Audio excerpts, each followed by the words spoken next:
Well, his move was bowing in the face of the inevitable. His political party lost most of its seats in the election, and he seemed to be a liability to his party in trying to join a new governing coalition. So he's handed over to one of his underlings, and that seems to have been a simple matter of political reality in the aftermath of the election. He has, however, retained his seat in Parliament and could be expected to still wage some sort of influence within the party. But we'll find out on Thursday, or at least that's when the voting will begin among the newly elected MPs to choose the Prime Minister of the country and make form a new governing coalition. As to your question about what Australia makes of it, well, the first response would be relief. Canberra saw, as did Washington and other capitals, saw Sogavare as a very pro-China figure. He was not only pro-China, but he was assertively, aggressively pro-China, you could say. He, on a recent trip to Beijing, described it as feeling like home. He has talked up the Chinese system of government, a dictatorship over democracy. He's been waging an increasingly autocratic style of government at home.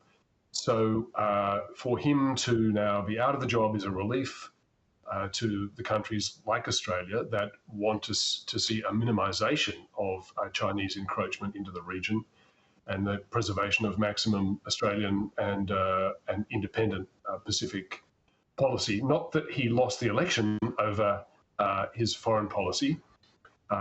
He lost the election over domestic living standards and living conditions, but his China policy obviously wasn't enough to overcome those difficulties and get him re-elected. Well, how closely will Beijing be watching developments in Parliament this week? How much of an impact will a new leader have on bilateral relations with China then?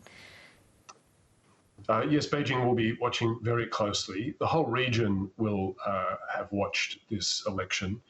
And one of the conclusions will be that having a pro-China policy is not in itself a sufficient condition to win an election. So that's an important conclusion from this election that will be read across the region.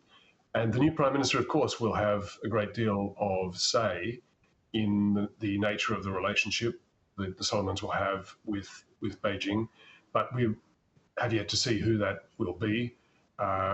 We have yet to see what sort of policy they'll bring, so that remains an open question. But we can be pretty confident of one thing.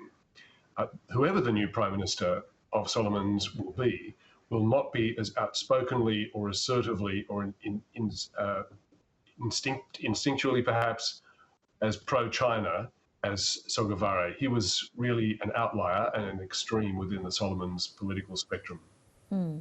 Well, while we're talking about ties, relations with China, businessman Elon Musk flew across the Pacific for an impromptu meeting with the Chinese premier. What was so important that he had to postpone his trip to India because of it? He has come up with a deal with a big Chinese company, a search engine, but also a company that's active in other tech-related fields, Baidu.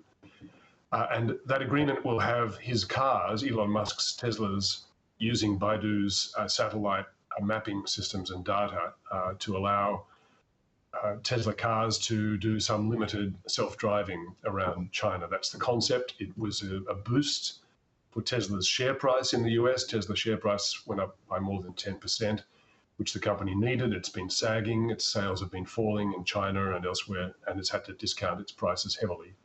So that was the deal with China. And for China, it works because a lot of foreign companies have been abandoning China in recent months and years. Foreign sentiment about China has been on the decline because of the Chinese crackdown on both foreign companies, but also on market principles. And so China has quite shrewdly, I think, used Elon Musk now as a poster child to say, look, Western businesses can do business with China. You can make deals in China. We are a place to do business. Well, Elon Musk's relationship with Australia isn't so good at the moment. You've also written about why his defence over his refusal to take down the video on X of the Sydney stabbing attack just doesn't add up. Yes, he's claimed that it's on a high principle of commitment to free speech, of course, and he refuses to accept what he calls censorship. But you're right, it doesn't add up, and it doesn't add up for a number of reasons. First, his company has been ready to and has accepted multiple times requests from the Australian E-Safety Commissioner to remove violent terrorist-related materials from X, formerly Twitter. They've done so many, many times. The company's chief executive just recently put out a public statement saying that X had a proactive policy of removing terrorist-based violence from its sites. And, you know, not only that, Musk, X, has also been happy to meet requests from other governments to remove anything that they've found troubling or offensive in terms of terrorist-based violence. So this is not his principle and this is not his rule. This is an exception. He's chosen to pick a fight with Australia about this. This is certainly not about censorship.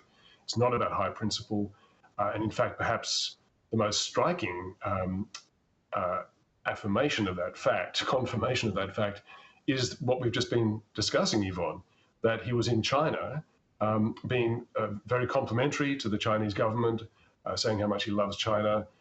He wasn't criticizing China's censorship policies. And of course, China is the most successful and most thorough censorship regime on the planet.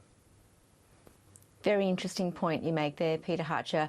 Great to talk as always. Thank you. Pleasure, Yvonne.